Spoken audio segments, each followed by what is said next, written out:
Hi there, welcome to Not Your Average Goat. I'm your host, Tricia Waechter, and this is a show that celebrates all the shapes, sizes, and colors of diversity as well as adversity. Through authentic conversations, we hope to have an impact on dismantling societal stigma while creating a place for relatable storytelling. We met about 6 or 7 months ago, I want to say. So maybe about last September, October. And yes. I was at the time acting as a sponsorship coordinator for the NFB of Virginia, trying to obtain vendors and sponsors for our 2023 state convention. And I found you because you run a fashion company called Blind Girl Designs. And, part of what you do is go to these different conventions and conferences to sell some of your inventory that you design. And so that's initially how I came across you. I think one thing that's so interesting is that, over email, which is mostly how I communicated with many of the vendors, not many of them did I actually get the opportunity to have a phone call with. But I always think that, nowadays, when you have the opportunity to have a phone call, you have to get to know the person a little bit, like more than just, like the surface level stuff. So I remember somehow, of course, our conversation went off on this tangent when we were talking about the convention. And I was like, wow, okay, Trisha, I know this is kind of off topic, but I need to tell you about my podcast because I think you would be so awesome to bring on. And you were just so willing to kind of talk about it and, entertain the idea of coming on the show. I was just so excited when I first met you. Thank you. I also felt the same about you because I was intrigued that you had this podcast and we got to kind of quickly delve into other interests in your life other than doing sponsorship tables for the convention. And so that was really fun for me as well. Well, one of the first things I like to do on the show, Trisha, is to kind of go back in time a bit because I think it's always so interesting to look back at ourselves as young folk and then kind of look to see where we are today and, see whether or not there are any dotted lines that kind of connect the dots for us. And so if you remember like 7-8-year-old Trisha, who was she? Like, what were your interests? What was your personality? And do you see any similarities or mostly differences compared to the person you are today? I honestly see it as a continuum. I was really creative from, I believe, pretty much birth. I started taking art classes at a really young age. And when I was about 6, I started writing plays for my siblings, which I had 5 siblings, to perform in for my mom and dad. And I made costumes out of paper and ribbon and whatever odds and ends there were.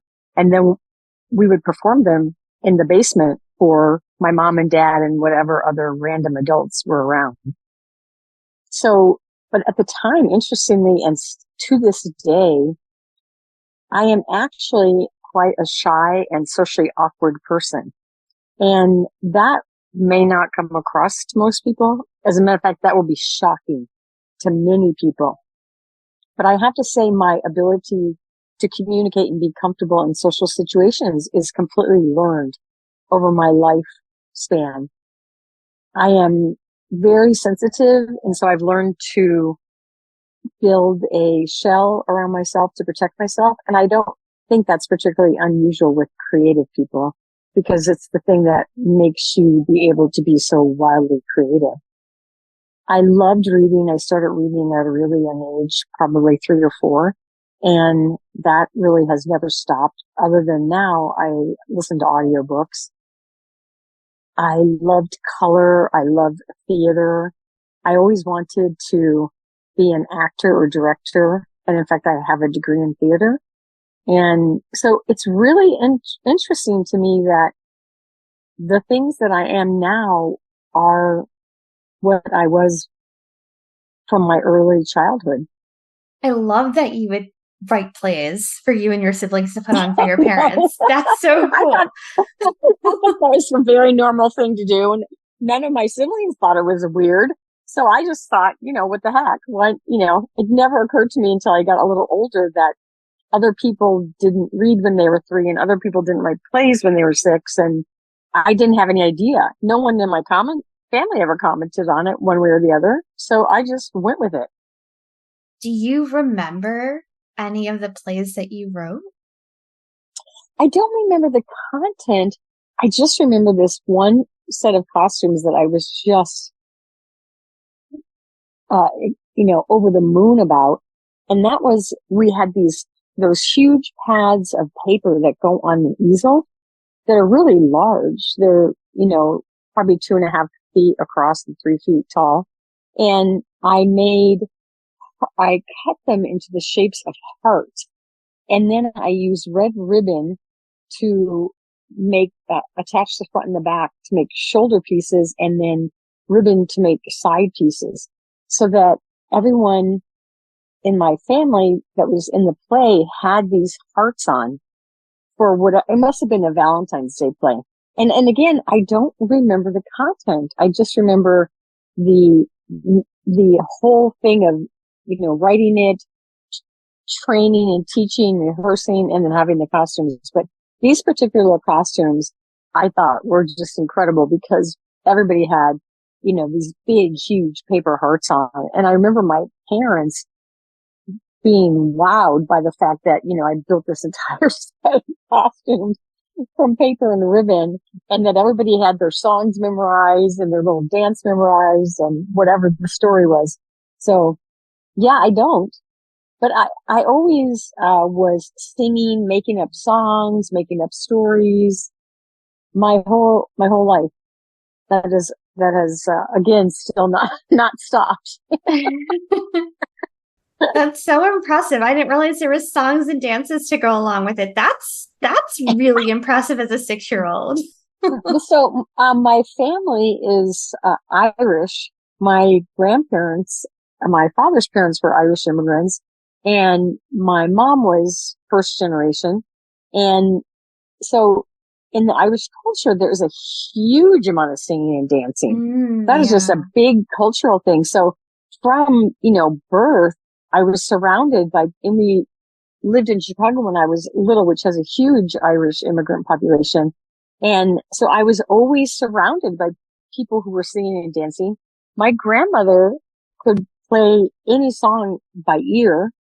My mom's brother had an incredible Irish baritone. So that was just always part of our life. So creating songs or making music and dancing seemed, again, very normal to me to do. And I found out later, I was a little young to understand at that time, but I found out later that my mom had gotten a full scholarship to college on a theater scholarship. But after 2 years, she dropped out in order to marry my dad and start a family. But I didn't know this about my mom until I was an adult, until I actually went to college and told my parents that I wanted to be a theater major. That was really when I found out that my mom was a theater major as well. I had no idea. Oh, cool. That's so cool to find that out. And it sounds like 6-year-old Trisha was pretty wise. She knew where she was going in life later on with the costume designs. Yes, it's interesting. One thing that I never worried about very much was what other people were doing or what other people were thinking, which is still true to this day. Conforming to what an expectation is of my humanity is nothing that has ever occurred to me as being topical to me personally. And what's really great about it is that it just allows me to go with my gifts and just keep moving forward with my gifts. And that, I think, is something that I must have been born with. Because I know a lot of other people don't have that point of view or that feeling. And a lot of people are just in awe of some of the stuff I do. Like, having gone to 7 continents and 48 countries, they're like, what? And to me, that is like, that's just something that I want to do from a young age. So I kind of molded my life so that I could do that. So that's like a big benefit. I can't take credit for that. I believe I was born like that. Well, speaking of being born that way, so tell me a little bit more about your upbringing. So I know you said you were born in Chicago, you spent a lot of time in Denver, but kind of moved all over the Midwest. Right, And Midwest. yeah, and Right. like one of six. Yeah, one of six children, four Yeah, sisters and a brother. yeah. Hmm. It was, what I would say in retrospect, because we had such a big family and we were all really close in age, the moving, I don't think really was really dominant in my life. I don't, because we always went to Catholic schools and we were in Catholic parishes, and my parents were always involved, and there was always a million kids around because we always lived in neighborhoods with other kids. So even if we moved, first of all, there was an entire, sports team in my house. And then as soon as you went outside, everybody came to your yard because there was a whole bunch of kids there. So, and everybody, kids just walk up and say, "Hey, do you want to play?" And so I would just always say yes. And that's kind of what my experience has been. So I think probably what happened was that we became a really close family and we depended upon each other, in terms of siblings. We just became really tight friends with each other. And I can't speak of other people's experiences because, I can only speak of my own experience. And in every place we lived, there was something new and interesting and different about it, which I still find intriguing wherever you go, anywhere, could be in the world, in the United States, in Texas, parts of New York. They're very, very different. And I find that to be really fascinating.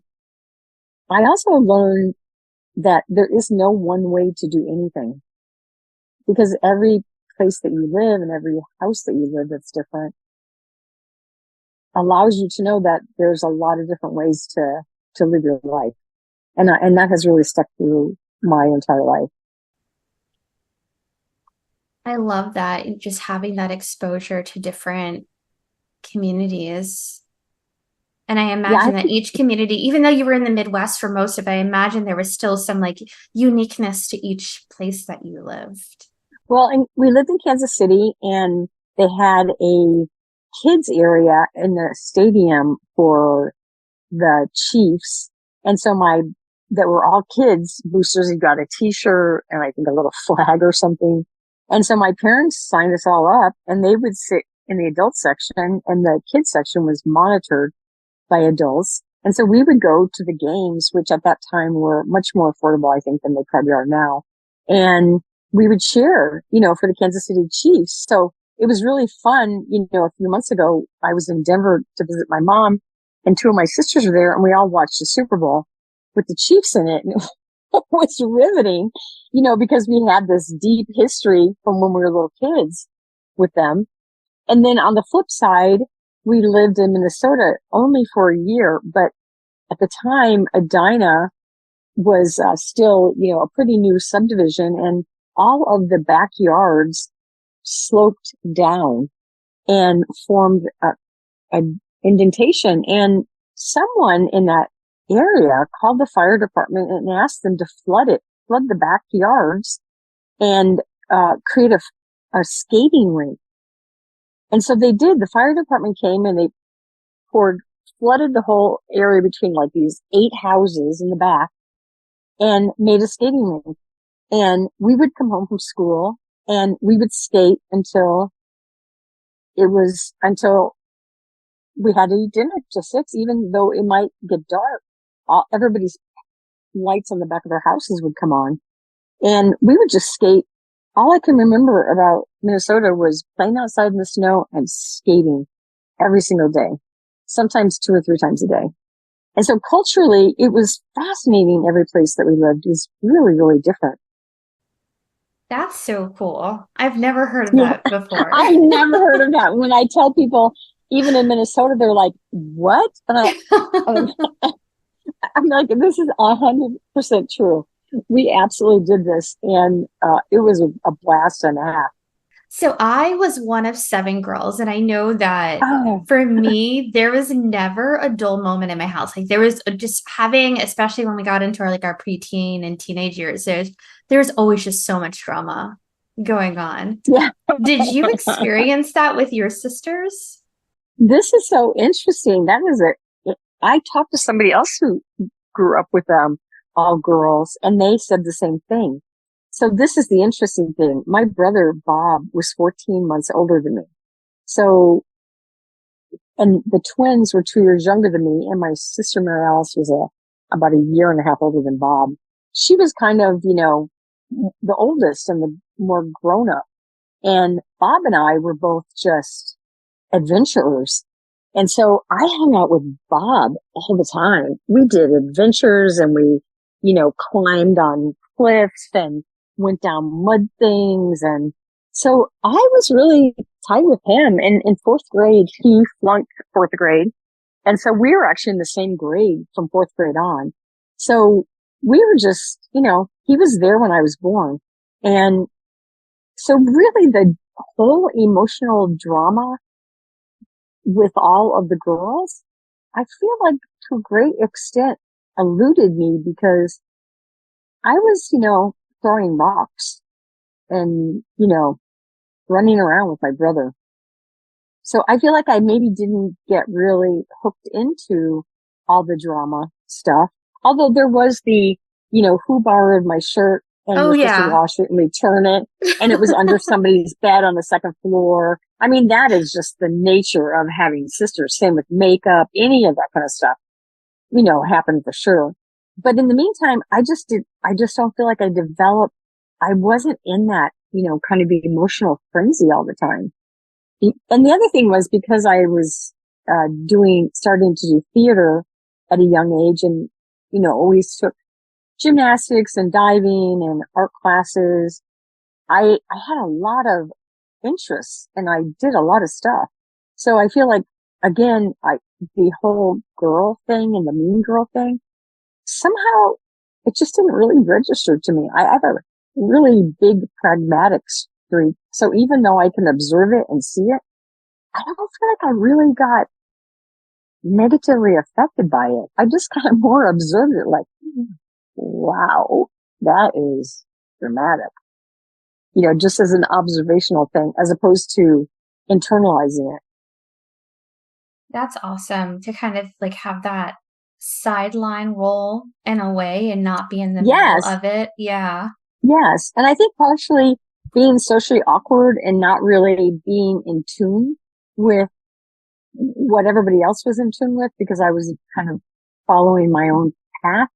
I think that also made me not, feel like I was valued or judged based on, girl things. Hey there, not your average goat listeners. If you're listening to this, I bet you love Tisha, and I bet you're inspired by all of the incredible people she features on her show. Of course you are. I can't help but wondering, though, what you're doing, or maybe what you're avoiding doing that makes you a goat. My name's Megan, and I host the More Than Anxiety podcast, where I help ambitious, creative, brilliant people break that cycle of overthinking and feeling anxious so they can get unstuck and become their amazing selves. Every Tuesday, I'm bringing you insightful and fun conversations, actionable steps and interviews, and a lot of truth talk. So whether you've been anxious your entire life or not, the More Than Anxiety podcast has something for you. I'll help you think differently about anxiety, challenge yourself, and laugh along the way. Subscribe to the More Than Anxiety podcast wherever you get your podcasts, and find me all over social media at Coach Megan DeVito. I'll see you there. So you and your brother were close as kids. I know you were very close, into your adulthood. Can you talk a little bit more about your relationship and how it evolved over the years? He was a year older than me and he was really smart and he also had a lot of interests. Could sing, play the guitar. He was a great orator. He was an Eagle Scout. Now, when he was a little younger, when he flunked fourth grade that year, was kind of wild. He knocked a kid's teeth out and was, kind of wild that year. But other than that, in that kind of one wild year, he was just a really solid citizen. And really, wanted to adventure and learn stuff, and always was glad to have somebody who would, want to go through all the sewer pipes with them, which I did. Because I was awkward, he was kind of always my white knight and he would just tell people, she's my sister. And then that would be it. Nobody would want to mess with me or bully me. And we had that relationship really, and in college, we competed. We would taunt each other about our grades. And, when we got jobs, we would taunt each other about how much we made. And, it was just a really good, tight relationship. And, I just never, ever in my life, even remotely thought that there would be a life without my brother being present, because there never was one, because he was already 14 months old when I was born.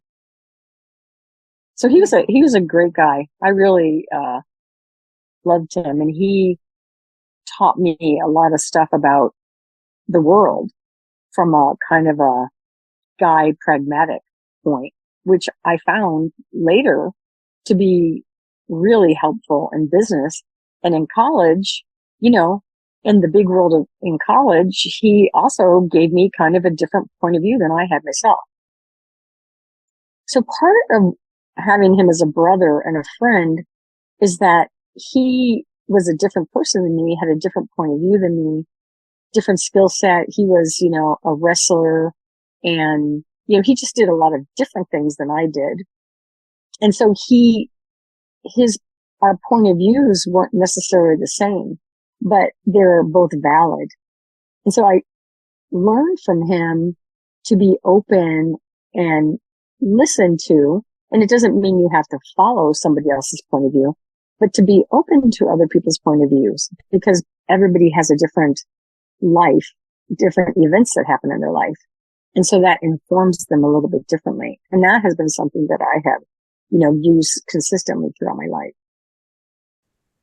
It sounds like the two of you had a really special relationship, and that he really helped shape you in a way into the person you are today. He did. That is absolutely true. And as you know, that he committed suicide, that hole that was left behind, I understand now, will just never be filled. There's just that, part of me that will just always be void because of the fullness of what he brought to my life. Going back to the early 2000s when your brother did lose his life to suicide, what do you remember from that time, and kind of how has that experience impacted you both immediately, but also, does it still impact you today? A couple of things that I've heard people say are that things that you don't ever get over are the death of a child and suicide. Yeah. And I, thank goodness, can't attest to the death of a child part, but suicide just stays with you because, first of all, my brother was incredibly high functioning, and my sister spoke to him the night before he killed himself, and I had spoke to him the day before, and we were supposed to meet in Denver the following weekend. And so there was actually no indication that he was going to take his life the next day. So the biggest thing I would say, Tisha, is that the shock and surprise, when my husband got the call and told me that my brother was dead, well, first of all, I denied it and said he was probably hurt. We should get to Denver and see him. My husband knew that my brother had shot himself, so he knew for a fact he was dead. But at the time, he didn't tell me how my brother died because he felt like that would just, blow me away, like beyond belief. So he just told me that he had died. He had committed suicide and he had died and he was dead. For sure, he was dead. And so the biggest thing is the confusion of why someone would take their own life. And how he could just be having a regular life, teaching, master's degree classes, finishing his PhD. What I have, found since then is that, people do it all the time and they hide their depression because I will still tell you to this day, depression is not particularly, or mental health is not particularly popular in discussion, being open about mental health or mental illness.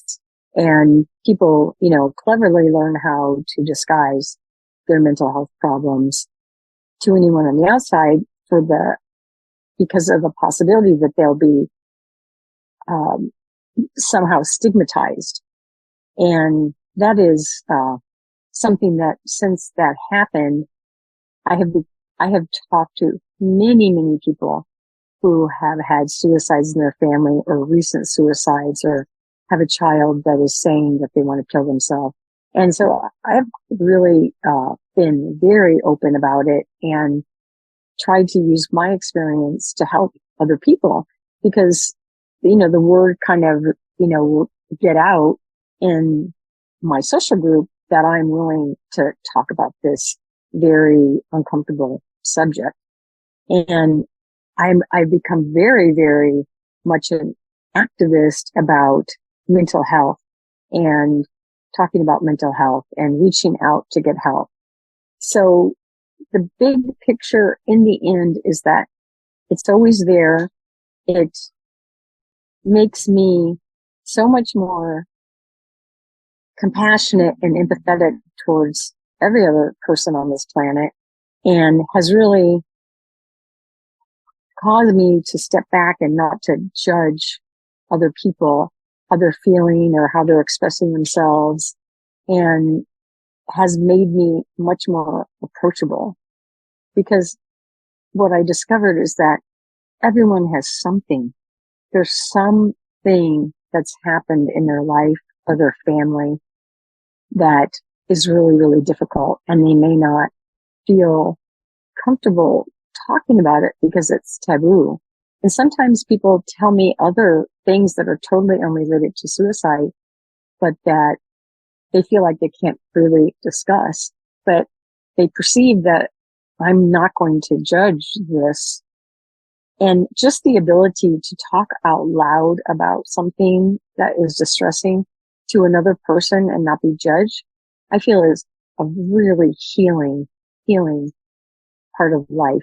And just getting it out there in the universe and out of the inside of your body can be really transformative for people. And also just not being judged or not having your family be judged or your feelings being judged, and especially having a special needs child who I don't want to be judged, has really, taught me exactly the same thing. It can be so hard to talk about that. And I'm so glad that you are so open about your story and the experience that you went through losing your brother. Because even though talking's so hard, it's so necessary. And I recognize that depression is one of those things that I think is so complicated sometimes. Because one, like you've illustrated, it's so easy to hide. And Right. after talking to someone on season 2 of the podcast, a woman kind of shared her experience dealing with depression when she was younger. And one thing she struggled with not talking up or sharing her struggle was that she felt like because of her kind of status in the world and, all the things that she was quote unquote privileged with, that she had no right to feel depression, and that if she were to share her experience with depression, that someone would say, like, why are you depressed? Look at all these things you have. Mm-hmm. And I think that's so terrible because it Mm-hmm. has nothing, these like materialistic outward portrayals of us as humans have nothing to do with our inward emotions. I completely agree. And I just want to point out that depression and anxiety are medical conditions Yeah. like cancer. And what I say is would you not treat your child for cancer? You find that your child had cancer and you would be embarrassed and not tell anyone and not treat them, and you would let them die from cancer? Then why would you do that to your friend, to your family, to your child if they have clinical depression and anxiety? Why? Because it's taboo? It's not like just situational depression, like kind of being bummed that you didn't get in your favorite university or you didn't get the job you want. It's a medical problem that's treated by medicine, like other medical problems.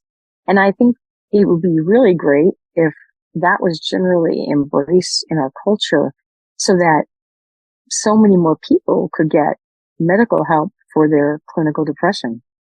When you think back on losing your brother and kind of the aftermath for you and your family, do you remember any kind of shame or stigma that you all experienced? Because I know, sharing that you lost a loved one and then kind of sharing that I lost a loved one due to suicide, like there's sometimes a different response in saying, oh, I lost someone to cancer, or I lost someone to a car accident. Some people who I say have not unfortunately had the gift of adversity will say, and I've had this said to me, so this is not just a thought-provoking comment. This is something somebody said to me. Wow, I get depressed, but I'd never kill myself. Wow. When you have somebody that you love that killed themselves.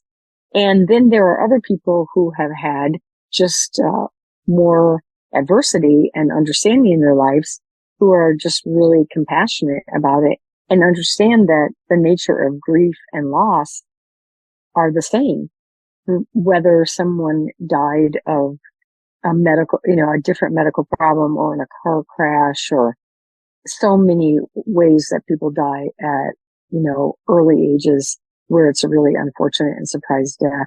So it depends on, who the audience is. I've had some people with some different religious beliefs make really terrible comments to me. But, again, they only know what they've been taught and what they believe. And it doesn't happen to be what I believe. So I just, don't engage in those types of conversations. I, graciously just kind of bow out of that. And again, it really reinforces my commitment to honestly talking about it and, talking about it as a medical problem and being open to say, because you know what, Tisha, I have a therapist and I have a psychiatrist because I want to be mentally healthy. I want to use the tools that are available. I want to always also tell you I have an ear, nose, and throat guy, and I have a gynecologist and a number of other a dentist who cleans my teeth. There are a lot of medical professionals that can help you with a lot of stuff, right? Yeah. And these are just part of the medical team that makes me be healthy. So the whole part about the stigma and the shame, I think in the long run, that is, I think that would be something that an individual would cling to and internalize. And that is not something that is particularly of interest to me. I don't feel that. I don't believe in that. And so that has not been something that has weighed me down. And I think you've kind of illustrated, though, that the value of exposure and different ways of life and just different perspectives, I think kind of gives you like an upper hand in terms of just understanding and being empathetic and, wanting to turn something so traumatic into something that could potentially help save other people. I think that is really true. And I think other situations in my life, I also try to utilize my experience in life to, share my life experience with other people that might make it a little bit easier in their journey. We never want to give advice and tell people how they should do stuff, because it's not our life. It's not our burden to carry. But I think I really appreciate when people share their personal experience and how it worked out for them as part of the information that I sift through to make decisions in my life. And another thing is, with the internet, the amount of cruelty in the world and the amount of negative information that we get is astounding. I just have a filter for that. Those are not people that I know or I love or that know me. And, having haters on the internet is just, the thing. And having people who have very, very strong belief system that is completely different from mine is a real thing. So I really, work to weigh that and understand. And then again, I just have to say again is that when it's really clear that their point of view is really different or, with haters on the internet, engaging just causes them to go crazy. Then I just, don't respond, don't engage. If somebody has made it really clear that they have a different point of view and they want to judge, or they want to hate, or they want to say negative stuff, I just don't engage.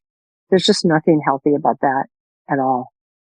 Hi, my wonderful goat friends. Firstly, thank you so much for your support and listening. If you're enjoying this conversation and other episodes of the podcast, I'd like to ask you to please give us a 5-star review on Spotify, Apple, or whichever platform you are listening on right now. And if you're so inclined, we'd love to hear your feedback in a full review. Also, might be a great idea to hit subscribe on that platform you're listening to right now so you can get notified of new episodes as they are released. Thank you so much again for being one of our loyal GOAT listeners. Well, Tricia, we already know that you go to college and major in theater. Did you initially envision, did your 18-year-old self think that you were going to become a costume designer, or kind of what were you thinking when you? Oh, no. A Broadway star, of course. Oh. When I was really little, my mom used to listen to Broadway albums. And at the time, I didn't really, I think when I was young, I didn't really quite understand because, of course, I didn't know my mom had a theater background. I just loved that music. It was great to jump around and dance. There's a lot of great Broadway show tunes and ballads as well. And so I just, always thought that I would be a star. And as I got older and got deeper into theater in elementary school and high school and in college, I discovered that there were people that were far more talented than me in the acting portion of the field. And that ultimately where I seemed to be much stronger was having concepts and directing. But I still love theater, and we go back to New York regularly and, regularly see Broadway shows and, follow Broadway. Any kind of theater or creative arts, I just love. What's one of your favorite Broadway shows that you've seen? There's two that I think are really significant that I've always really adored. And one is Hamilton for the innovation, all the incredible amount of innovation on so many levels. And the other one that I loved was Wicked, which was Kristen Chenoweth and Idina Menzel.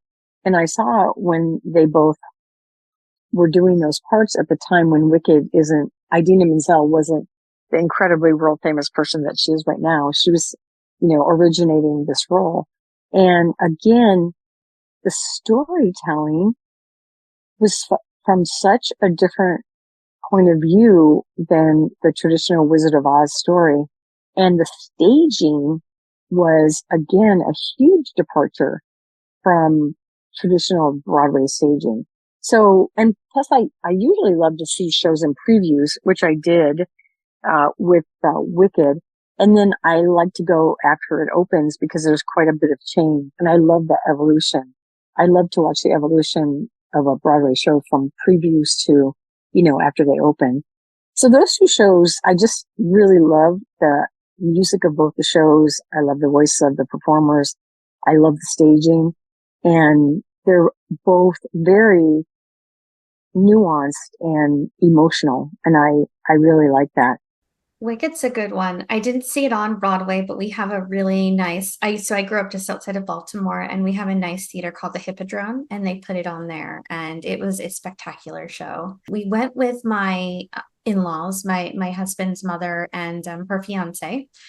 And the funniest thing happened because we sit down in our seats, and I guess my mother-in-law didn't really explain to my kind of father-in-law what he was going to. And so we sit down, and I guess he thought he was going to see like a regular play. And he was like, you know what? He was like, I would never go see a musical. Like, I do not like musicals. They're just so obnoxious. And we just bust out laughing. I was like, you're going to have a nice 3 hours. Uh-oh.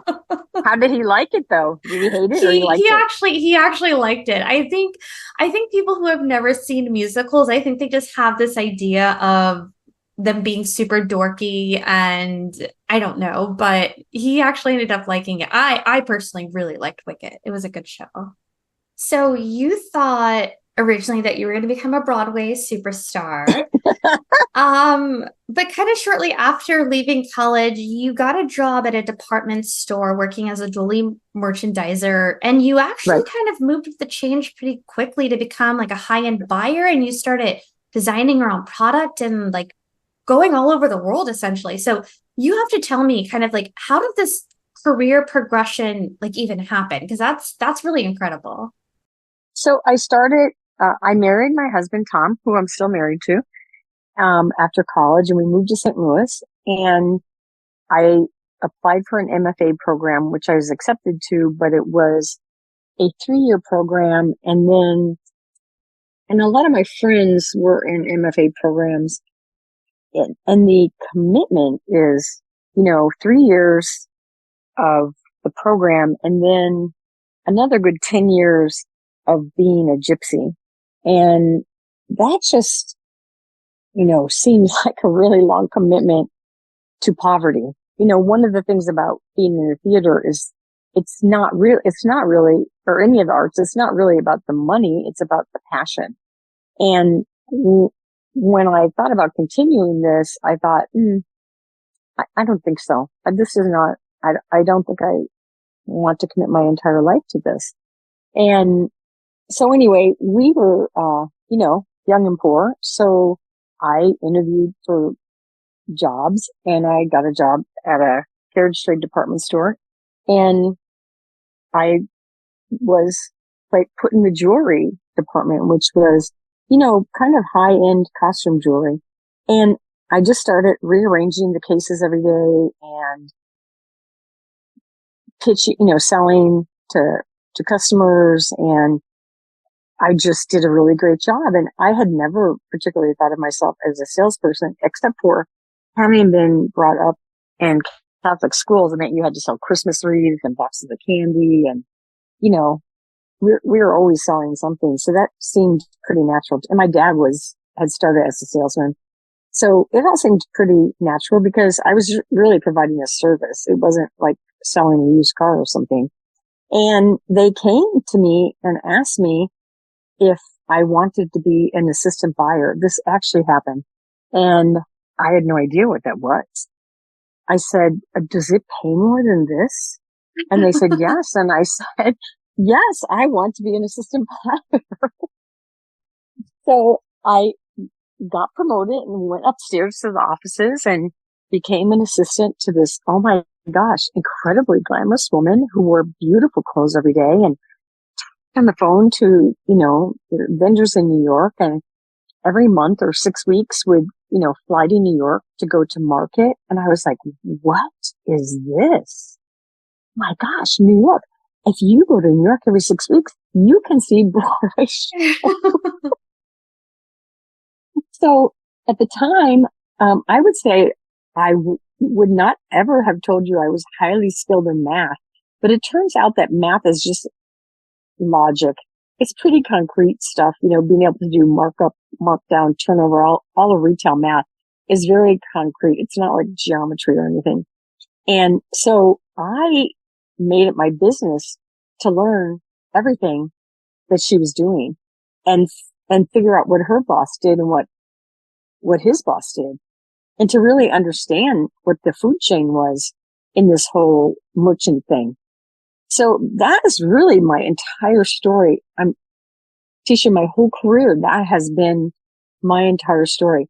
Look for the smartest person in the room that was doing what I wanted to do and figuring out how to get there and advocating for myself and, working really hard and asking questions. And I'm a really big fan of never, ever being so ego driven that you won't ask questions because you don't know. But to go ahead and say, you know what? I don't understand that. I'm really interested in it, but how does it work? Or how did you get promoted? Or how do you do inventory turn? I'm just a really big fan of just being really candid and asking questions. And as a result, I continued to get promoted, pretty soon. I was, in a few years, I was one of the people that got to go to New York all the time and stay at really nice hotels and, go out to dinner. And, then I found out that people actually go to China and London and Paris and Milan, and it gets paid for by companies. And I was like, this is for me. Now I can see West End Theater in London, and maybe some fashion shows in Milan. And maybe I could see Michelangelo's David. Holy cow. And that's exactly what happened. I remember being interviewed for a job in Indianapolis. It was for the sweater buying position. And that position was not just buying sweaters, like picking sweaters from a manufacturer that had already made them and created a line, but actually knowing technically how sweaters were knitted, how to cost sweaters out, what the weight and gauges of sweaters were. One of the things that I was a sweater buyer, but I had not worked for a vertical company who was designing from the ground up. I had not yet had that experience. So a friend of mine, Stephen Bedwiter, who is still a really good friend of mine and who I later worked with, I went to him and they had factories in China. And I said, Stephen, I want to interview for this job. I don't know all the technical stuff. Can you guys teach me? And so they did. They had several people on their production team who volunteered to stay after work and teach me when I was in New York for hours about how to weigh yarn, what the gauge was, how to see the strands, what are the many ways it can be dyed, what are the type of machinery it's knitted on. And we grilled and drilled. And I went to that interview and I knocked them out of the park and I got the job. And it turned out it was the biggest job in that company. It was a vertical design company. And, that's when I started traveling, 4 times a year. We would go on trips that were literally, we would buy round the world tickets and we would start in Europe and go all the way around the world. We'd go to Sri Lanka, India, Taiwan, Hong Kong. And we would do that 4 times a year for about a couple of weeks at a time. And then while we were on the trips and doing the trips, I was constantly asking questions, learning, going into the factories, looking at the machinery, trying to understand the best way to construct a garment, trying to understand, how to translate a garment that was really expensive from a couture designer into something that could be sold to just regular people, what modifications to make on the garment. So for me, it's just been a journey of learning and just learning every single day, learning. And then along the way, the other thing that has been very important to me is teaching and mentoring. teaching the people that worked with me to ask the questions, to approach me, to ask other team members, to also respect other team members for what they did. And if they had a difficulty doing that, to let them spend some time with them to understand the complexity of their job. So it's all been kind of all tied together, and not just my learning, but also educating other business people in terms of, how they can continue to learn and how they can continue to move forward in their career and, or, fulfill their personal values of how much time they want to spend on their job and how much time they want for other, having those kind of open conversations as well, which makes happy people and highly productive teams. And I just learn, I continue to learn every single day. I think we probably went to 26 conventions last year. And I was just at a convention in Utah recently and ended up hanging out with a group of business people and talked about their strategies and my strategies. People asked me questions about how I did my business. I asked questions about how they did their business. And the whole learning, some of the stuff that they do would not be applicable to me. And same with them, but just sharing the information, again, reinforcing the idea that there's many, many ways to do business and be successful.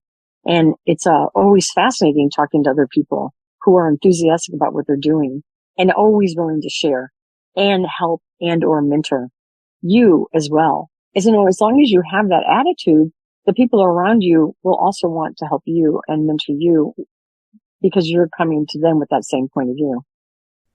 So in 1996, Tricia, you become a mom and you have your son, Robert. Correct. And, when Robert's born, you and your husband, quickly find out that he has a slew of different conditions and disabilities, including, birth defects on his wrist and ankles and dealing with motor skill limitations, and then also managing dyslexia, ADHD, bipolar disorder, and Tourette's. That's a lot for a child or even an adult, I think, to have to manage. And so I'm just wondering, kind of being a first-time parent, what do you remember your mindset being? Because I can imagine that it must have felt scary. You must have felt a little lost in trying to figure out how to even navigate how to be the best parent to Robert. The interesting thing was that when he was born, everything was great. All of the tests all came out great. Everything was great. He was like a perfect baby. But as he started to grow is when he couldn't crawl. He would, wiggle across the room. He didn't start walking till he was like 14 months. He wasn't potty trained till he was 4 years old. So I would say that really what happened was that I was just saying we just kept receiving gifts. So everything was not apparent at one time. He started when he was walking. He started banging his head against the wall, and for stimulation, which is something that's you may have heard kids on the autistic spectrum doing that. But when we were discussing this with his physicians, they really weren't sure what was going on with him. His birth defects in his wrists and ankles were not outwardly apparent. It wasn't until an orthopedic specialist x-rayed his wrists and ankles that they found out that one bone was shorter than the other. And that's why he can't hold a pencil or write or have, use his pencils or grasp. And when he went to kindergarten, he went to a special kindergarten, which was a 2-year kindergarten, but they still thought that he would be able to read. So I would say that was something that unfolded. And when he was 19, in finishing his senior year in high school, he got hit in the head, in the temple, or right by the temple, elbowed. And at school, they didn't think it was a big deal, but it turned out he got the most severe kind of concussion that you could get.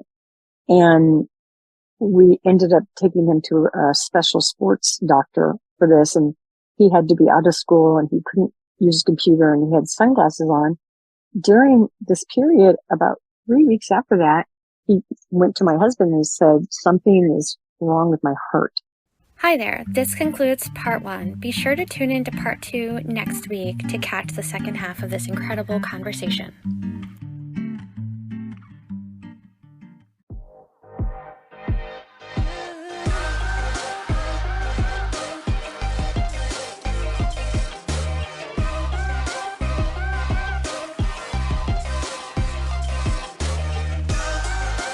Not Your Average Goat is produced and edited by yours truly, with music by Sergey Quadrado and Anton Blazov. All content is copyrighted and should not be recreated, reproduced, or reused without explicit consent. Please visit notyouraveragegoat.org/contact for questions.